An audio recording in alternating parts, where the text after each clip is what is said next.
बिहार भी YouTube channel में आपका एक बार फिर से बहुत बहुत स्वागत है। आपने अभी तक चैनल को सब्सक्राइब नहीं किए तो लाल रंग का बटन दबाकर चैनल को सब्सक्राइब कर लें और बगल के घंटा बजा दें। राज्य के प्राथमिक, मध्य माध्यमिक एवं उच्च माध्यमिक के विद्यालयों के शिक्षकों के लिए इस वक्त सबसे बड़ी खबर आ रही है। मुख्यमंत्री नीतीश कुमार के आदेश के बाद अपर मुख्य सचिव के पाठक ने जारी किया पत्र। कहा, बिहार शिक्षा परियोजना परिषद की राज्य कार्यक्रम पदाधिकारी ने जारी किया पत्र।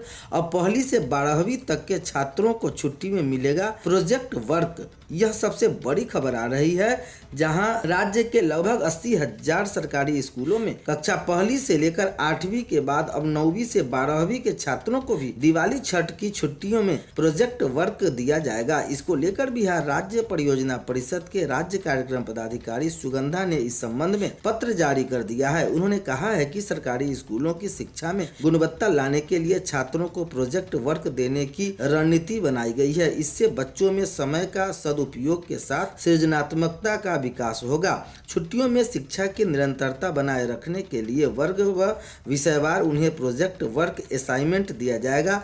छुट्टी के बाद स्कूलों में छात्र अपने सहपाठियों संग प्रोजेक्ट वर्क साझा करेंगे, वही शिक्षक अपना विश्लेषण करेंगे। इसके माध्यम से शिक्षक बेहतर करने वाले बच्चों को हौसला अफजाई करेंगे ताकि छुट्टी के दौरान भी पढ़ाई के दिनचर्या में बनाए रखने की उन्हें बड़ी सीख मिले। अलग अलग प्रोजेक्ट वर्क 9वीं व 10वीं कक्षाओं को भाषा, गणित, विज्ञान व सामाजिक विज्ञान विषयों के लिए अलग अलग असाइनमेंट दिए जाएंगे, जबकि 11वीं 12वीं के छात्र छात्राओं को भाषा, गणित के अलावा भौतिक शास्त्र, रसायन शास्त्र, जीवन विज्ञान, सामाजिक शास्त्र, मनोविज्ञान, राजनीति शास्त्र, भूगोल, अर्थशास्त्र, लेखा शास्त्र, गृह विज्ञान, दर्शन शास्त्र विषय के लिए अलग अलग असाइनमेंट तैयार किया जाएगा। पहले जारी प्रोजेक्ट वर्क की सूची में 7वीं के छात्रों के लिए बदलाव किया गया है। इस कक्षा में छात्र हिंदी में प्रोजेक्ट वर्क के रूप में दिनकर कैसूर, कांत त्रिपाठी, लाल निराला से संबंधित जानकारियां फोटो इकट्ठा कर चार्ट पेपर बनाएंगे।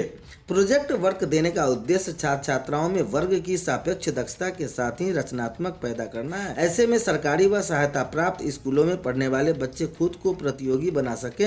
राजकुमार शर्मा, जिला शिक्षा पदाधिकारी। बच्चों को यह भी होगा लाभ, प्रोजेक्ट वर्क अथवा असाइनमेंट देने से छुट्टियों का उपयोग बच्चे ज्ञानवर्धन के लिए करेंगे। असाइनमेंट बच्चे के व्यक्तित्व को सकारात्मक और प्रगतिशील बनाता है। इससे बच्चों में व्यवहारिक कौशल विकास होता है। अंग्रेजी, संस्कृत, गणित, विज्ञान, सामाजिक विज्ञान से संबंधित चार्ट पेपर पर बनाए गए मॉडल पर प्रदर्शन दीवारों पर किया गया। जिन छात्रों का सबसे बेहतर मॉडल होगा उन्हें दीवारों पर जगह मिलेगी। दूसरी सबसे बड़ी खबर आ रही है, शिक्षा विभाग, बिहार सरकार, अपर मुख्य सचिव के पाठक ने जारी किया पत्र। नवनियुक्त विद्यालय अध्यापकों का विद्यालय में पदस्थापन किया जाना है। विद्यालय में पदस्थापन सॉफ्टवेयर के माध्यम से होगा। सॉफ्टवेयर में दिए गए आंकड़ों को रैंडोमाइजेशन करते हुए विद्यालय अध्यापकों को विद्यालय आवंटित किया जाएगा। पूरी प्रक्रिया रैंडोमाइजेशन से किया होगी। प्रत्येक जिले में रैंडोमाइजेशन केवल 3 बार ही किया जाएगा। तीसरी बार रैंडोमाइजेशन अंतिम एवं फाइनल होगा। इसके आधार पर ही विद्यालय अध्यापकों का पदस्थापन किया जाएगा। उपरोक्त पूरी प्रक्रिया की देखरेख में के लिए निर्देशक माध्यमिक शिक्षा की अध्यक्षता में एक कमेटी बनाई जाती है। निर्देशक प्राथमिक शिक्षा श्री रविशंकर सिंह, अपर राज्य परियोजना निर्देशक बीईपी श्री संजय कुमार चौधरी, उप निर्देशक प्राथमिक शिक्षा के श्री अब्दुल सलाम अंसारी, उप निर्देशक माध्यमिक शिक्षा, इसके अन्य सदस्य भी होंगे। रैंडोमाइजेशन कक्षा में होगा। उस कक्ष में सीसीटीवी लगाया जाए और पूरी प्रक्रिया की रिकॉर्डिंग सुरक्षित रखी जाए। के पाठक, अपर मुख्य सचिव शिक्षा, बिहार विभाग, पटना।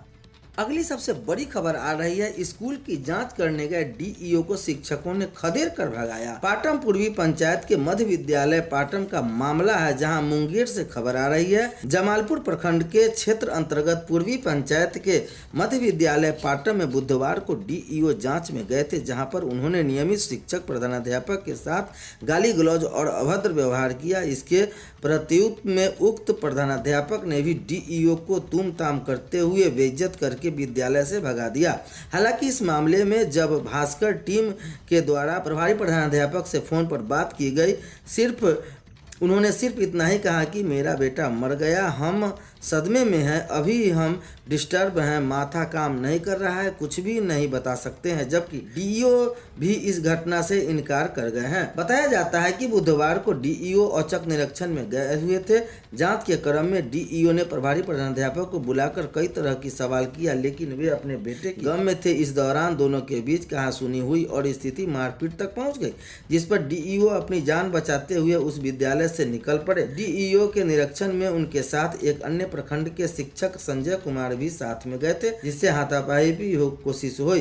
हाथापाई में विद्यालय की महिला शिक्षिका ने थप्पड़ जड़ दिया। डीईओ अश्वनी कुमार ने बताया कि उनके साथ ऐसा कुछ नहीं हुआ।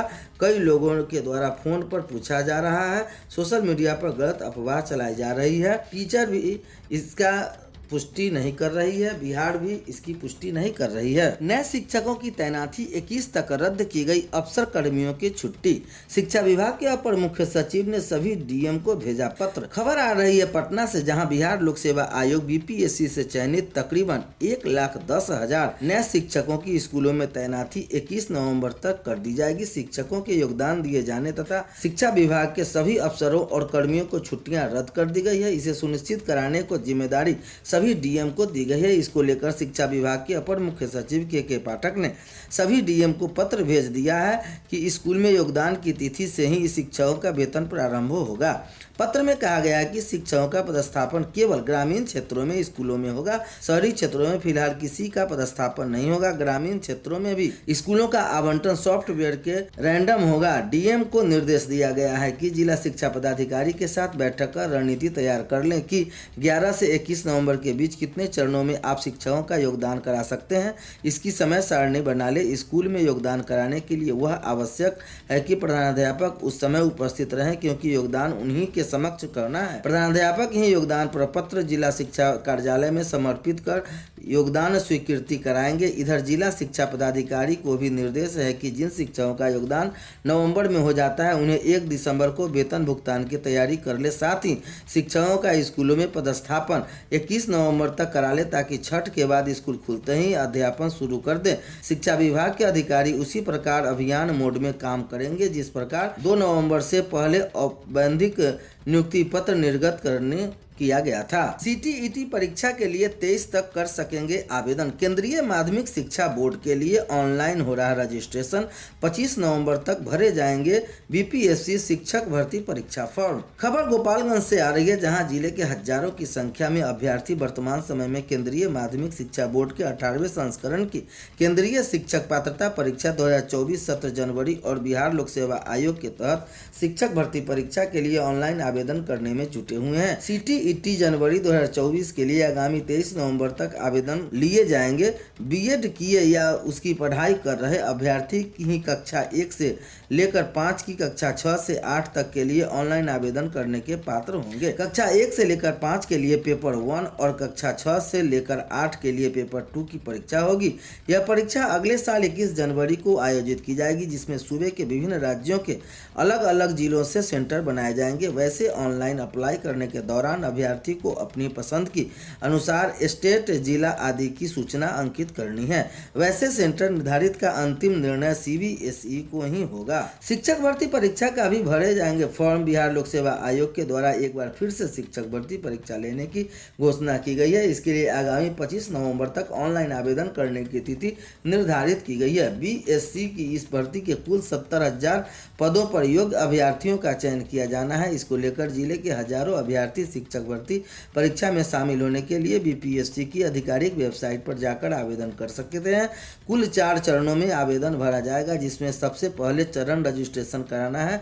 जिले के कई अभ्यर्थी इंटरनेट की दुकान, मोबाइल व लैपटॉप के माध्यम से ऑनलाइन रजिस्ट्रेशन करा रहे हैं। इस वक्त राज्य कर्मियों को छठ महापर्व से पूर्व मिलेगा नवंबर माह का वेतन। 14 दिन पहले वेतन देने की घोषणा की गई है। वित्त विभाग ने अधिकारियों को दे दिया है निर्देश। राज्य के सभी सरकारी कर्मियों को नवंबर महीने के वेतन के लिए महीने के अंत का इंतजार नहीं करना पड़ेगा। लोक आस्था के महापर्व छठ को ध्यान में रखते हुए राज्य सरकार ने इस बार भी उन्हें 14 दिन पहले ही वेतन देने का घोषणा कर दिया है।